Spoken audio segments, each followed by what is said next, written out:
Hello, Romantics. I'm Sarah Gomez, author, romance lover, and host.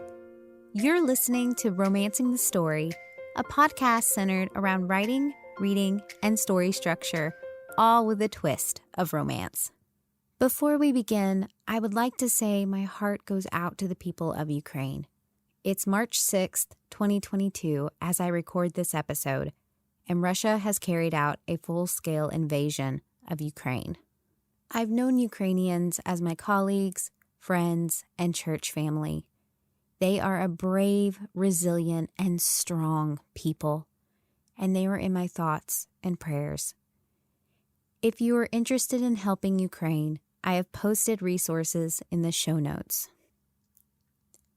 Shifting gears a bit, we're at episode number 18, and today I talked to Tex Thompson about setting up worlds, uniting themes, and single-serve fiction. Don't forget to listen till the end for a special promo code on Tex's course called The 7 Deadly First Page Sins. With that said, let's jump right into the episode. Welcome, friend of the podcast and red-hatted aficionado of writing, Tex Thompson. Yay! So Tex, I know you're an expert at a lot of different things within the writing craft. So can you kind of give us a rundown of who you are and what you're an expert at? Oh my goodness, yes. Okay, so here's the realness. Is everyone sitting down? I hope you're sitting down. Okay, so my name is Tex Thompson. I am amazing. My first claim to fame was as an author, as the author of the Children of the Drought series of epic fantasy Western novels. It was a trilogy with 3 books, which is complete. You're welcome. Looking at you, George R.R. Martin. And then I have more recently been big in the developmental editing world as a sort of book doula. The story that is in you is not in me, but if we work together, I might be able to help it come out of you with minimal lasting trauma and damage.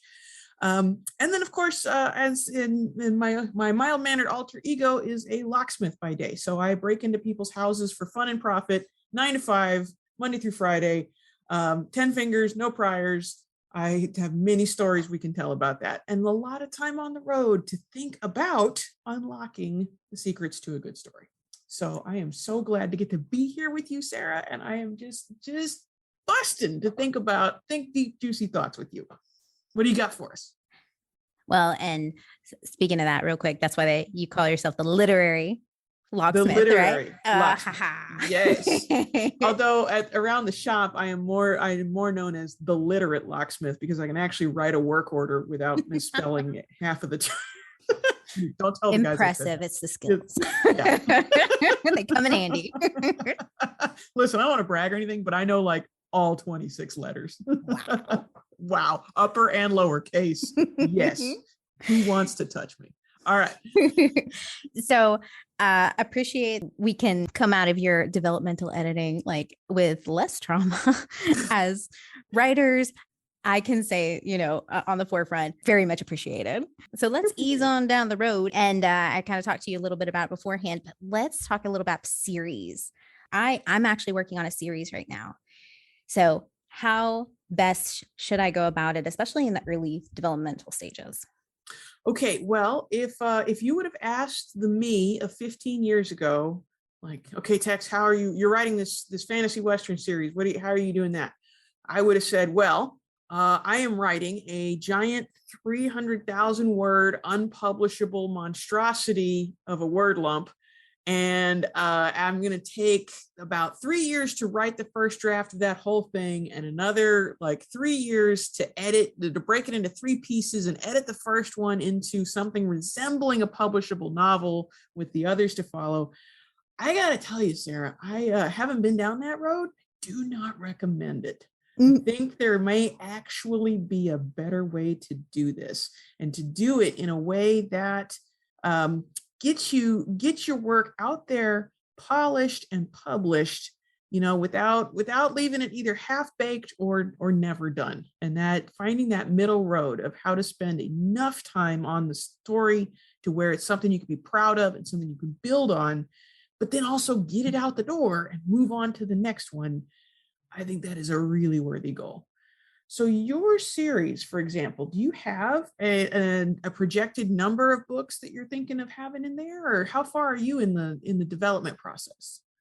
So I've already decided on 4 books. Okay. Right. But I want the same bad guy for all 4 books. And again, it's just the recurring bad guy and to kind of follow along.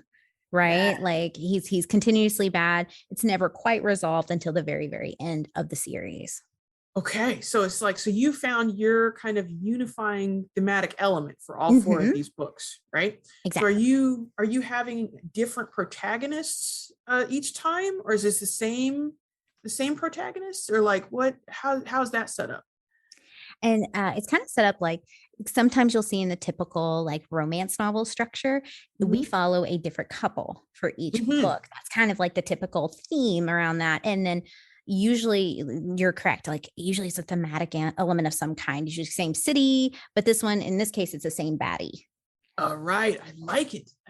Unity through villainy. Yes. Yes. Okay. We all unify as someone we don't like. Yeah. Well, and I think it's great that you already have such a clear answer to that question, because I think anytime we're working on a series, that's one of the things we got to think first about is how interrelated are these books? Is this going to be something where we need to start at book 1 and progress then to book 2, or else nothing's going to make a lick of sense, like if it is a Game of Thrones type of thing, or if it is, I mean, you could call Harry Potter that, I suppose. Each book is an adventure in itself. It's 1 year of their school year.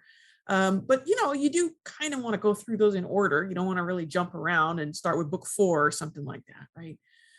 So there is kind of a sliding spectrum. On the one end is, yes, you must read these in order or you will be completely lost. It is a single story that just happens to be broken up into multiple volumes. And then over on the very other end of the spectrum, it's just, well, these are a bunch of different stories, and it could be that their only commonality is being written by the same author in the same genre, and you can pick up any one of them and have a grand old time, and then pick up the next one, whatever meets your fancy.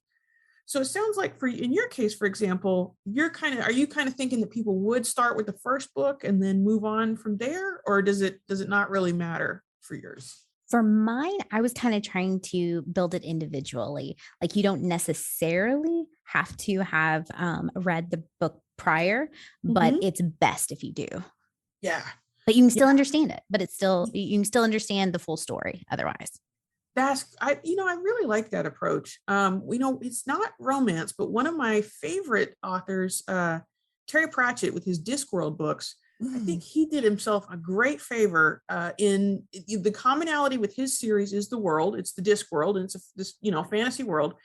Inside that world, he's got several different groups of characters that he will use in his stories. So like there's some of his books that are about the witches of Lancre, and there's some of his books that are about the Night's Watch, the Watchmen of Ankh-Morpork, and there's some of his books that are about Rincewind the Wizard. And so there are, you can, if you want to, it's like, oh, I love the Night's Watch books, I'm going to read all of that set, but you don't have to. And you can pick up any book and just have a nice time with it, right? They were published in a certain order. You can read them in a certain order, but it's, if you might think of it almost like the Chronicles of Narnia, right? We're going to hit up Narnia a few different times with some different kids. But you can enjoy those books singly or all together in a mass. And I find so to me, that model of series publication, we might think of it as like if the Harry Potter or the Game of Thrones is book 1, 2, 3, 4, 5, 6, and only then should you read 7. We might call that a strictly linear model, right? But the Discworld model, the Narnia model, you and I were just talking the William Faulkner model, yes, right? Faulkner, with his Yakapatawpha County, right? Where I said so many of the stories. To me, that's more of, I think of it like a hub and spoke model, where the hub is the Discworld or is your villain, right? In your case, right? And that is the unifying element. But there are these spokes. The spokes of the wheel all lead to different books, and you could use any one of those books to get to that middle point. And what I certainly don't think that's the only way we need to do it these days. But what I'm finding is the more entry points, the more access points a new reader can have into your series, the more likely you are to grab them and keep them, right? Because so often the first book in the series is like the first pancake off the griddle. It's not the best one. It's just the first one. And then you're stuck with the first one forever. And you're like, guys, no, try the second one. I promise. Right. Yeah, it's much better. I promise. It's much better. Yeah, it's going to be great. Just hang in there. Actually know what I'm doing now. Yeah. It's like the first season of Star Trek where like Counselor Troy is wearing a mini skirt and Riker doesn't have a beard yet. And you're like, no, just hang in there. It gets better. Yeah. So yeah, that hub and spoke model, I think, is one it's not something that used to be very common, but I'm glad to see it proliferating. And I think it's well worth considering. Like, yeah, what if somebody wanted to start with the second book in the series? It's like, would that work? Could they still have a good time? If they have an awesome time with book 2 and they're like, oh, I think I missed some inside jokes. Let me go back to book 1. Great, you win. They didn't read them in order, but they read them. You got paid. There you go. Yeah. Well, and I always think of it too, like whenever you pick up a book, you as a reader, I don't know. It's not like mangas. They are or comic books where they're labeled with a number on the front. Some maybe, but most aren't. Yeah. So like when I look at it, I don't know what number I'm picking up. And I've read a couple of books. I've gone through a couple of books where I'm like, I am so confused trying to read it because it's like, and I didn't realize it, the third or fourth one in the series, where you are supposed to read them beforehand to kind of get like the sense of what is going on. Yes.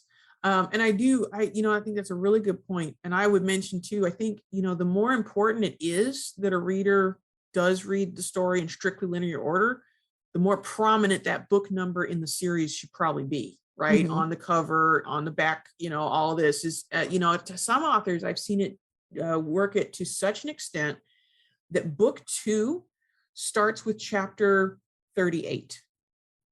Right. Ooh, because as soon as you crack that cover and you're like, chapter 30, what the hell, and then you got to go back because it truly is, that author is truly considering this one story that's broken up into multiple volumes, and they want to make really sure that you get on the train right back at the depot right when it first leaves the station. And so when you mentioned too multiple access points, were you thinking like multiple, like I have my one bad guy, right, who is unifying the story? Are you talking about like more books or like more elements to unify? Well, I'm thinking like there was that movie that came out a while back, Ocean's 11, right? Yes. Heist movies for fun. And then there was like Ocean's 12, and I don't know how many they got up to. I didn't see them, but I did get to go see Ocean's 8 with Sandra Bullock. I guess she's like the all-female team. Mm-hmm. Yeah, all-female squad, right? Having not seen any of the other Ocean movies, right, I thought that was a fun movie. And it's very clear in the story that something else happened and went on, before. And, she's, I guess, is the guy's sister or something. And she's thinking about him. I don't know. I didn't get it. I didn't need to get it because it was an all-girl heist movie, right? In that sense, it was like it was not a prequel. It maybe we could call it a side story or a companion story where, so you could, it's like a sidecar, right? It's like, yeah, you could jump over here and enjoy this other thing if you would like to do that. So yeah, when I think about multiple access points, I think about multiple places that a brand new reader could start to enjoy your work. And how many of those are there? If the answer is, if the answer is book 1 in this series, which is my only series to date, yeah, that's fine. That's totally fine. But if the answer is book 1 in this series, book 1 in this series, or book 1 in that other series, that's even better. And if the answer is any of them, take a card, pick a card, choose your lucky number, see what you feel like, roll the dice. Then you're giving yourself a lot of opportunities for somebody to pick out one particular kind of work of yours that they're really going to love and go look for more after they have fallen in love with that first book of yours. And is that how you approached Children of the Drought? Absolutely not. I did not know any of this back then. That's why I'm telling you this, man. Because hard learned, right? Hard earned yeah. Well, knowledge. And that's epic fantasy. So it does tend to follow the Game of Thrones model where we are telling one big story with multiple characters, and multiple points of view, and it's going to be a big old saga. And in that part of the bookstore, very often we are doing, a Lord of the Rings type of thing. It's like, all right, we probably ought to start in Hobbiton and progress linearly from there, right? But I have had a lot of time since those books came out to think about what I would like to do differently on the next round, or things that made the learning curve in my first book harder than it needed to be. And this is, I don't know if it's something you want to spend time talking about, but a first book in a series kind of has the most weight to lift, right? Because we start knowing nothing. We know nothing, we know no one. And so there's a lot of work to do in introducing, here's this person and this is their deal, and this is that person and their deal in an interesting way. And the reviews that I've gotten for my books overwhelmingly have said, like, yeah, man, that first book is that first third of the first book, boy, that's a steep climb. But boy, if you could do that, it's awesome. It's so cool. And she's developed so much. And there's this neat, rich, interesting world and And so a lot of what I've been thinking about with series comes from the things that I didn't do that maybe I would do differently now, and the things that maybe made my reader's job harder than it needed to be. That we can't play the game like Dostoevsky and Tolstoy used to do back in the 19th century, where they could write books where nothing happened for 100 pages because your options were either, well, I could read this novel or I could die of tuberculosis. So I guess here we go. But but now we have options, right? And we need to engage the reader from page one. So finding ways to spread out that learning curve, right? And thinking about, how much of this do I really need to set up right now? How much could wait for book 2? Do we have to explain the rules of Quidditch right away? Do we have to explain the Wizarding War right away? What of all of this could we afford to wait on? And what of all of this would be more interesting if we waited on it, right? That, going to the Harry Potter example, right? We don't know why he's the boy who lived. We go all the way through book 1. We still have no idea at the end of book 1 why he made it and no one else did. And we don't need to know for book 1, because book 1 is just about going to Hogwarts, right? We're leaving that question open for a later book to tackle for us, and inviting the reader deeper into the series with it. And I love that. I love that kind of piece of advice, because that is kind of a question when I'm developing, like how, because I know it is important, right? To set up the world, kind of like in Harry Potter book 1, it was just setting up the world, setting up the characters and like all the players in the game, and figuring out what kind of their role is. And you're right, that mystery element was kind of saved for later on, because it wasn't pertinent for us to know at that moment. And that was something I actually saw in one of them. If we're talking about romance, like J.R. Ward's series called The Black Dagger Brotherhood, I remember reading the first book, and one scene in particular, because it was like drinking from a water hose, or drinking from a fire hydrant, actually. More like that. Because she started setting up all the individual characters that were all going to have books later on, but she did it all in one scene. And I remember exactly. And that was the one thing that got me, because I was just like, I felt like my head was spinning by the end of it, because and that was my only complaint, I think, about that book, because that kind of stuck with me, because I knew they were going to be important later on, obviously, because she drew attention to it. And that's, I think, another thing as writers, we got to be careful of when in a series, you have to be careful what you're drawing attention to in order for it to come into play later. But it's that first book, you're right, that's really pinnacle to setting up the world and what we can expect. Yes. Well, and it's, too, I think it's so much easier to think about these things when you're no longer slogging through your first draft. Right. Because your first draft is you are up on stage marking the actors' places with tape on the stage. Now, okay, you stand here and you do this, and then you get ready to run on when this happens. And it's only in revision that you can really sit in the audience and say, okay, how is this going to read for you? I know what I was trying to do when I wrote this. I knew I needed this and this and this to set up this and this and that. But now that I'm sitting here looking up at the players on the stage, how is this going to be received by my reader, right? What am I giving them to be interested in while I'm doing this work behind the scenes? And that is, I think, at least a 2-stage process, right? It is very hard to be the director and the audience at the same time. So giving yourself the luxury of info dumping fearlessly, shamelessly on your first draft, and then going back and revisions like, okay, now this 100 pages about the history of the magic dingus is not going to work right here at the beginning of the book. I'm going to have to figure out a way to break this up. Yeah.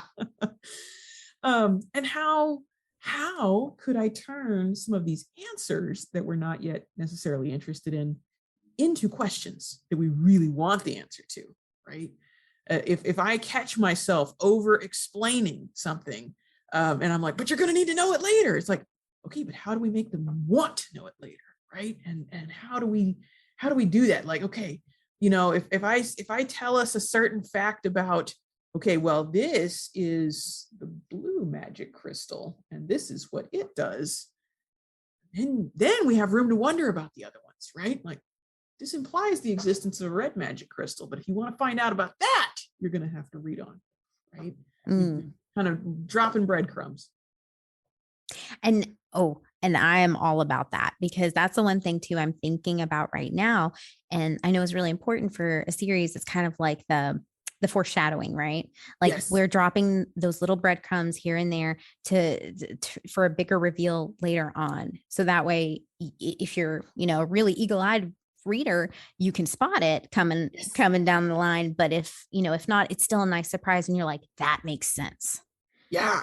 There's a technique. I've been thinking of it as the sort of the unspoken copula, the unspoken or else that you get, like, you think about, like, in the Lion King, right? Where Mufasa says, everything the light touches, that is our kingdom. Yes. And yeah. And then Simba says, what's that dark shadow over there?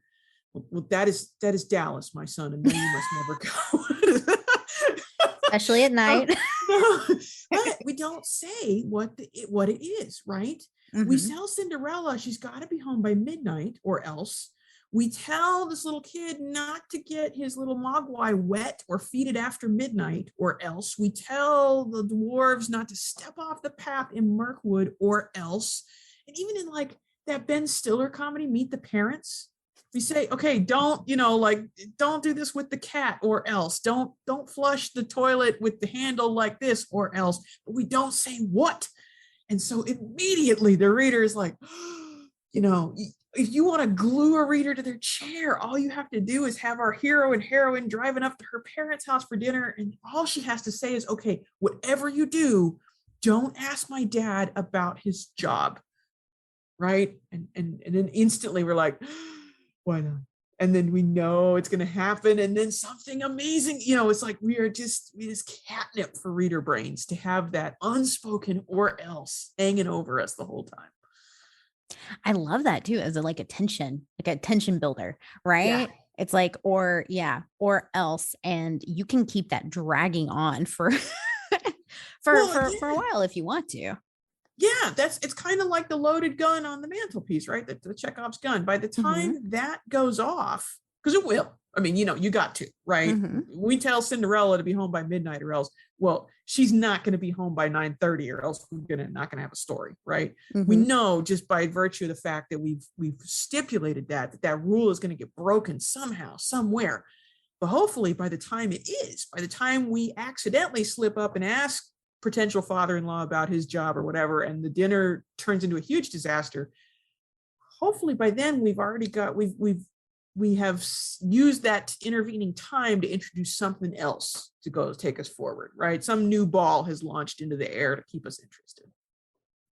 I like that too, because it reminds me as well. And I think I've mentioned it in a previous podcast with the Alfred Hitchcock, where there's a bomb under the table. He said that's a great way to build tension, is like when you have a bomb under the table and people know about it. So everyone in the room knows you're not supposed to do this thing. So when that faux pas happens, yes, there is immediate conflict, right? Right. Yes. As soon as as soon as Aladdin lies to Jasmine and says he is Prince Ali, you know that's going to be undone by the end of the story, right? As soon as he does that, as anybody, you know, like any kind of like a lie like that, or something that some pretext, some falsehood, it's like, well, that's going to come apart, but I don't know when, and I don't know how. I don't know if he's going to confess to her and just own up to it, or if she's going to find out accidentally, or if it's going to happen a third of the way through the book and be done with, or if it's going to be part of the climax. That's where we got to keep reading. And that'll work, going back to our series idea, right? Is that can be something that also leads us forward into the next book. You know, one of these unanswered questions, like, how is he the boy who lived? Or, you know, or what is going to happen when, you know, when, okay, she, you know, finds out that, you know, his brother is secretly a jackass. I don't know. I mean, depends on the book you're writing. I believe that it's happily ever after for now, right? Yes, exactly. Yeah. But can you keep that going for several books over the course of a series, you think?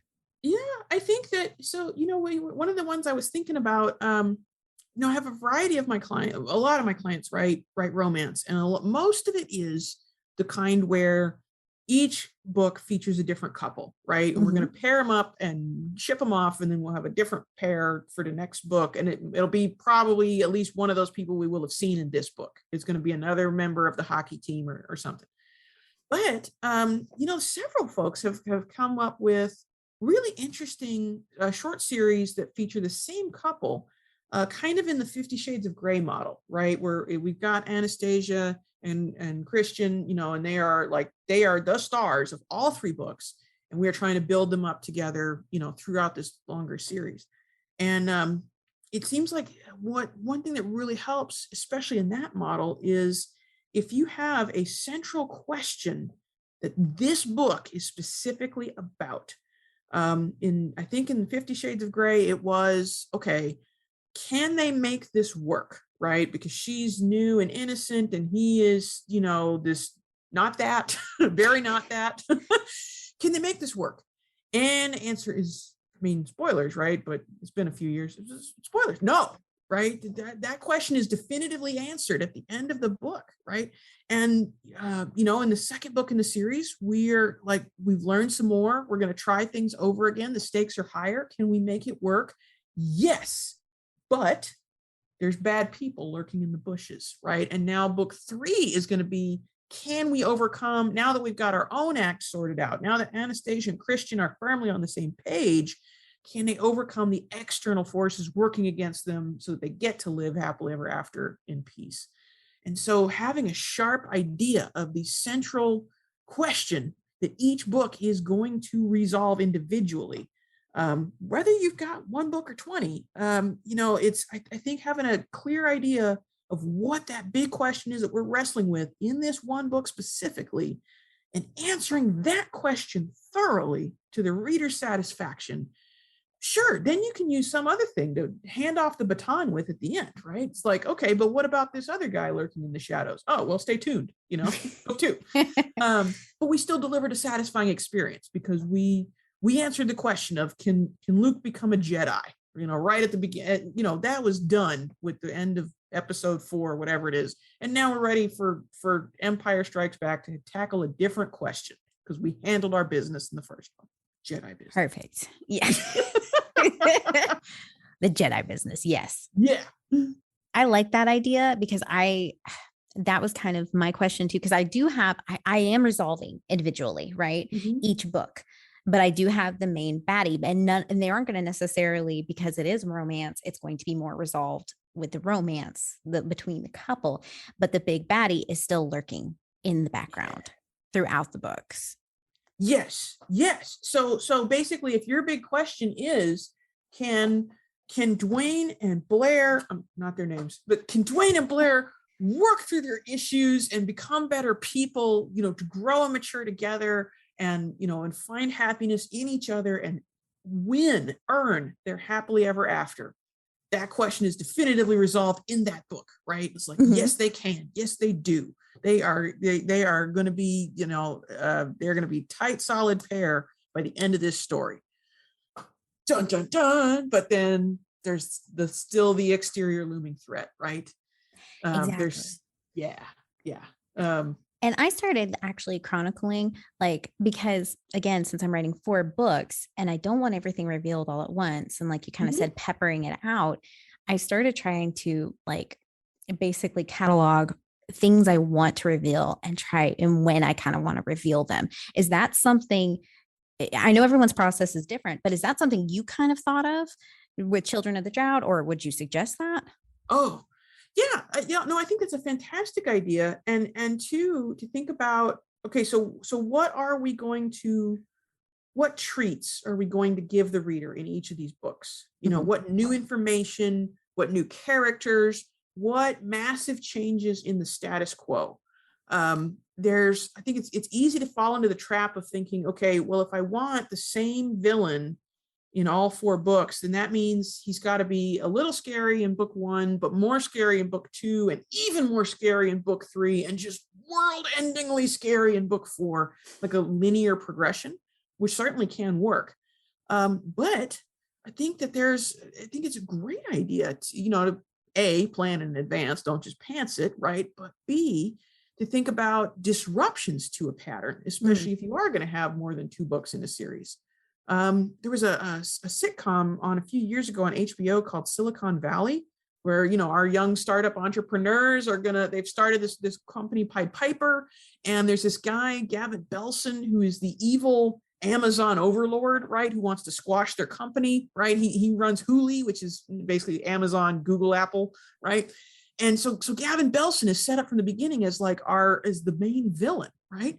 But there's a point in one of those series finales where he is fired by the Hulu board, right? He is ousted from his own company.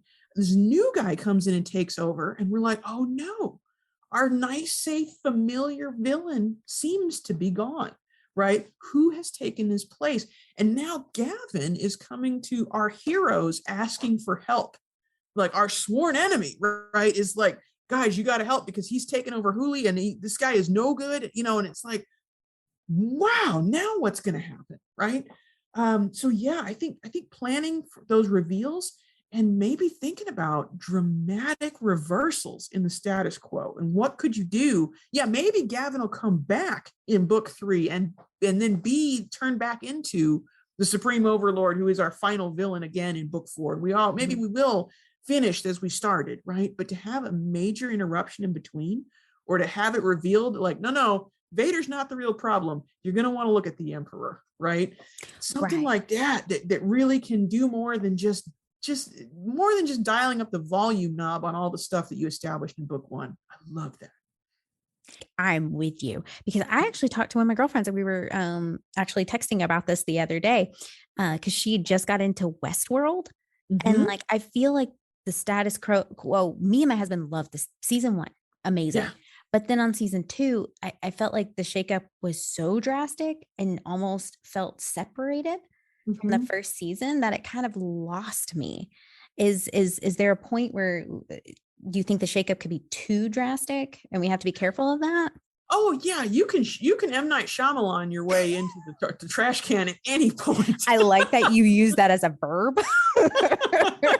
Don't M. Night it, man. Don't M. Night Shyamalan it.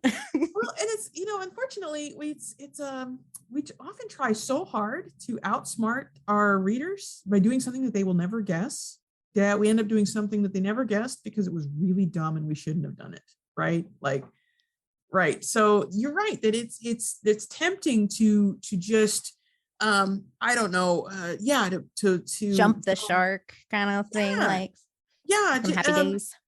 But I think if we are clever, we can set it up with an outcome that is playing by the rules and nevertheless takes the game in a direction that most readers wouldn't expect. In Star Trek, in Deep Space Nine, right? There's this prophecy, right? That Captain Sisko, the what is it? He's the prophet. He's supposed to do battle with the demonic forces, like the Pa race, right? It's like he's going to meet them, and there's going to be this climactic battle. It's almost like this weird space version of the Book of Revelation, right? It's like there's gonna be this big battle, and that's gonna determine whether good or evil win, like forever, right? Okay. And so, so we have that set up for us through many episodes of that show. They think he's the prophet. He's supposed to go do this thing. He doesn't want to be the prophet. He doesn't want to do the thing. But we can tell that these Pa-wraith demons are out there. And sure enough, the climactic battle kicks off. And it's wow, it's really intense. This is what we were all tuning in for, right? And then it is interrupted. It is broken up in a way that it was never supposed to be by this outside thing that happens. And now that prophecy is meaningless because the battle was interrupted, right? We don't know what's supposed to happen next. We're off the books, man. Like nobody won that fight. So anything could happen next, right? We were promised a battle and we got one. That's the thing I think keeps this from going off the rails into and now for some random nonsense, right?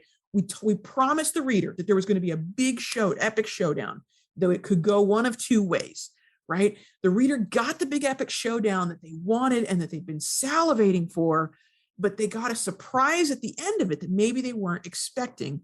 And that, I think, when done well, can thrill and delight, most of your readership, because it's like, I got something I expected, which was the big, awesome fight, but also something I didn't, which was, oh shoot, this wasn't in the forecast. Something blew up what was supposed to happen. And now we don't know where we're going next. Stay tuned, I think that's one way we can avoid kind of the bait and switch problem you were mentioning.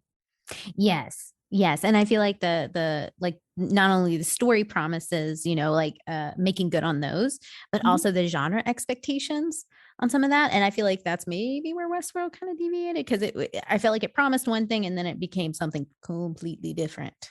Yes. And that's, we could have a whole podcast on making the right promises to the reader, setting the correct expectations. And so often when readers are disappointed or viewers are disappointed, it's because, the box said Fruit Loops, but Raisin Bran came out, It doesn't matter how good the Raisin Bran is if that's not what we had set our taste buds for. If that's not what we were promised and expecting. Oh, no. I was just going to throw out an example because you want to do a callback right here. Amber Royer had talked about it in our podcast about like, I listen, if it's more than 10 years old, I'm spoiling it too bad. Yeah. So sad. But in my Shyamalan's The Village, she's like, I knew the twist in the very opening scene. She said, because I knew everything, like those locks looked modern. I'm sure you know that too now, looking back as Larry Locksmith being like, those are modern. I know that can't be, that's not an old time. Yeah. So, but she knew immediately. But I think everyone expected something different. They were expecting like a horror or more of a thriller, and they got something completely different with the M. Night Shyamalan twist, as always. And it was more of like this kind of slow burn kind of drama with like a little bit of mystery thrown in and everything like that. So it promised one thing, but delivered something different. Right. And so often that's a failure in marketing. It's a failure in advertising. That was not cut, that was not advertised correctly. I mean, I can tell you this now, Sarah, I think enough time has passed, but I was so heartbroken. When my cover art first came out for my first book for One Night in Sixes, I loved it. It was like, oh, this is great. Because it had like the title font was like this kind of bullet riddled sort of sinister looking text, right? And I was like, yeah, that's the money ticket, baby. But then they were like, oh, no, we can't use that title art because that's actually from this other guy's book. We were just putting that in there as a placeholder. Aww. This is your title art. And then it looks like a Louis L'Amour Western, like Blazing Saddles kind of title art. Not the story. And so many people were disappointed because they really thought, just from the title art, just from the font of the lettering, they thought there was going to be like a Louis L'Amour Western, and it's so not. It's cowboys and fishmen, and cowboys accidentally murdering fishmen, and just all kind of mess. And it's like, I'm so sorry, readers. I didn't mean to promise you the wrong thing. That was kind of out of my hands. But yeah, it just, if that trailer had been cut differently for The Village, if they had, if they'd pitched it or promoted it in a different way, maybe they would have had the audience sit down that wanted a slow burn drama. right? But that's not who came to the theater. And No. yeah. And yeah, don't put the quick set locks on the period set. Just don't do it. I think they did that on purpose just to try to like plant that in there, like I was saying, like the plant and the callback. But Yeah. I don't, it didn't turn out like they were hoping, I think. So yeah. But yes, the story promise, I think that's really important because I'm trying to make sure too, I incorporate the right, that was obviously a fail in marketing. And I am already thinking about that, about how I want to market it. But at the same time, capitalizing on that story promise, right? That story promise of like, I promised a baddie. And like you said, I got to make I don't want it to go too off the rails. Right. Well, I mean, and one thing we haven't really talked about is the way that you can progress a series, because not every book in the series needs or should be the exact same. You think about going back to Harry Potter, right? We start when they're like 10 and we're just going to have an adventure at Magic Wizard School with the monster in the basement or whatever. But thematically, as those characters grow up in the course of the stories, the themes get darker, and the stakes get higher. And things get grim and scary, and they go from being middle grade books to young adult books, right, in the course of the series.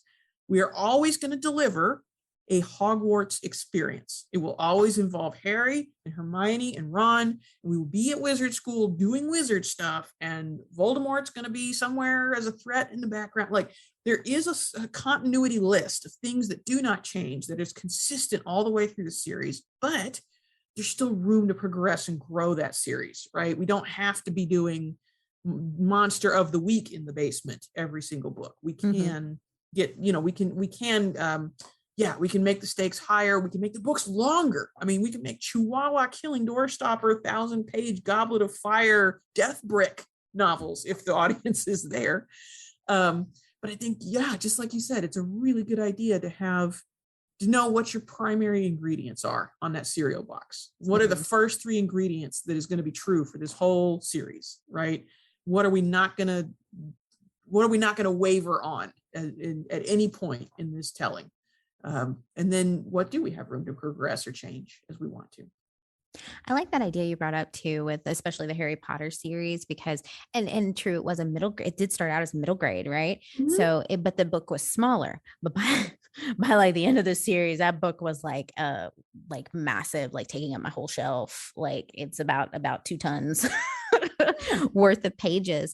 But at that point, I felt like I was too invested. I was in too deep.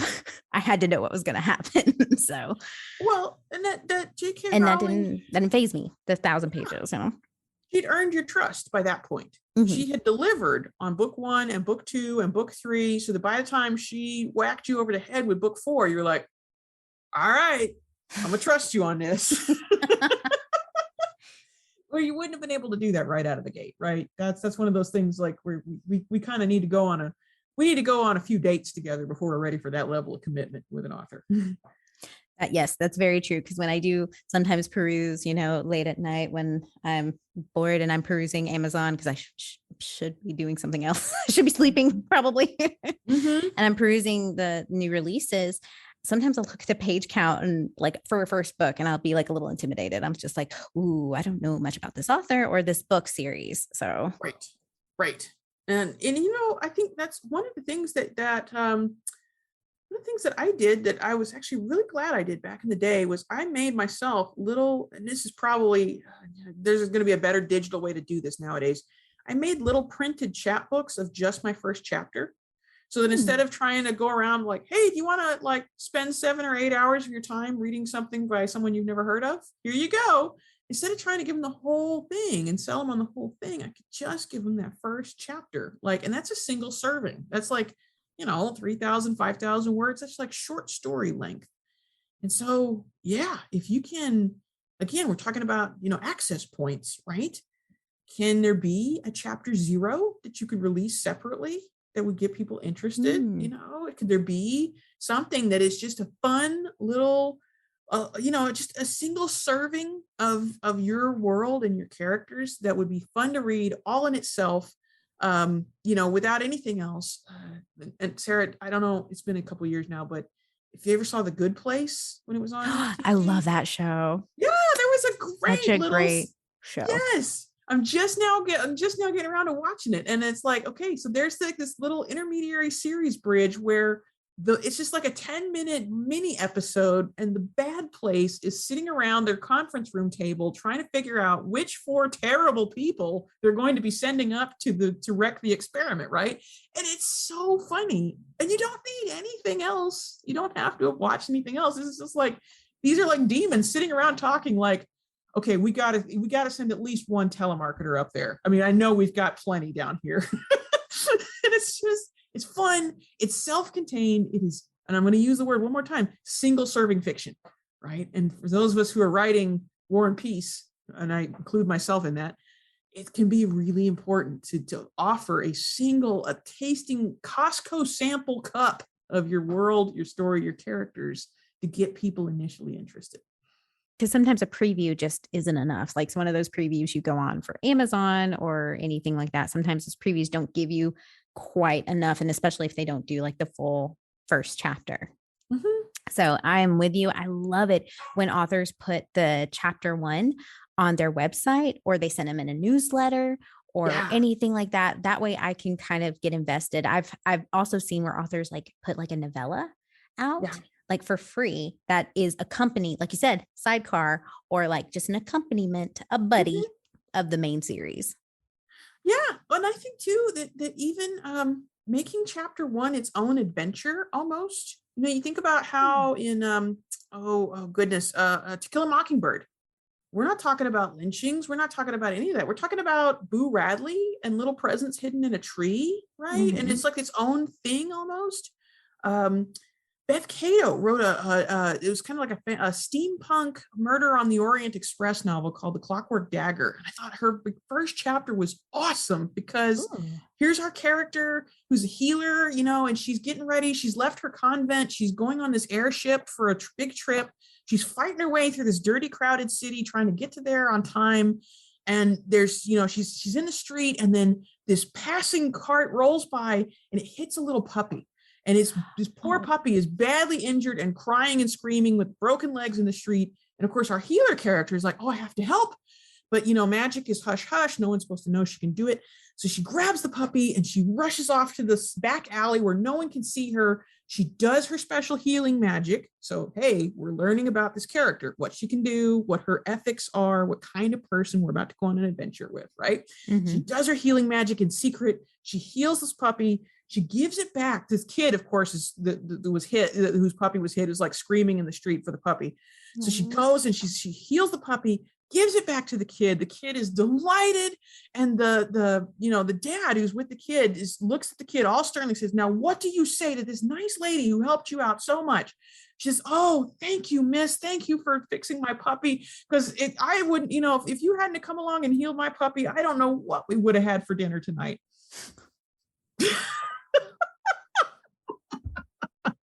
And of course, Sarah, I mean, shocking twist, right?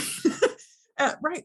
But it is its own self-contained little micro adventure. Just getting, and in the next chapter, the healer character, she gets to the airship, she gets on board the airship, the murder mystery starts, right? We don't come back to this town or these people, but there is this little micro plot of tough decision making and excitement and, you know, and unexpected surprise. It's almost like like the first chapter is almost a short story. And I think what a great way to promise the reader, here's a character who has these powers, who wants to do the right thing. And this is a world that is dangerous and ugly in ways that maybe you weren't ready for, right? Okay, if that's your jam, read on. You're going to love the murder mystery that follows. Well, and that's a great setup. What a great way to kind of build that world already. Yeah. Without getting like delving too hard into the story in the very beginning. We just, like you said, get a taste of who this character is, what kind of world they live in, and like the kind of the parameters, right, of their powers or what they're working with, so that we kind of get that idea. Great advice for chapter 1, right, in a series. Yeah. Save the puppy. What happens to it afterward is none of your business. And hashtag save the puppy. Doesthedogdie.com. Not on screen. Not on screen. Yes, there you go. Yeah. So We've obviously had a great time. You've given some great advice. So what's the best way for people to stay in contact with you or, reach out? Okay, so if you want to lock yourself out of your house by accident in the Highland Park area of Dallas, give me a call, come right over. Otherwise, my website is www.thetexfiles.com. It's like the X-Files, but it's the Tex Files. And there's a whole variety of things on there. I just now uploaded some fancy video classes, including there's 3 different ones right now as of this recording. We've got troubleshooting your novel. We've got Auntie M's Guide to Greaseless Self-Promotion. And there is also, my favorite one is called The 7 Deadly First Page Sins. I'm going to put in a promo code that is Save the Puppy, all caps, so you can have it for $10. So if you listened all the way through this episode and put up with it and with all of that, I will plug in that coupon code so you can use it so you can have that class for $10. Nice. All the right things to do or not do in your first page of your story so you can avoid breaking the deal before you seal it. And save the puppy. Thanks so much to Tex for joining me. Book recommendations for this episode: One Night in Sixes by Tex Thompson and Guards by Terry Pratchett. It's the 8th book in the Discworld series, but a solid place to start. I've dropped links to the recommended books in the show notes. We are using an affiliate link with Amazon, so if you'd like to help the podcast, be sure to use it. I hope you stay safe, healthy, and keep writing. Bye!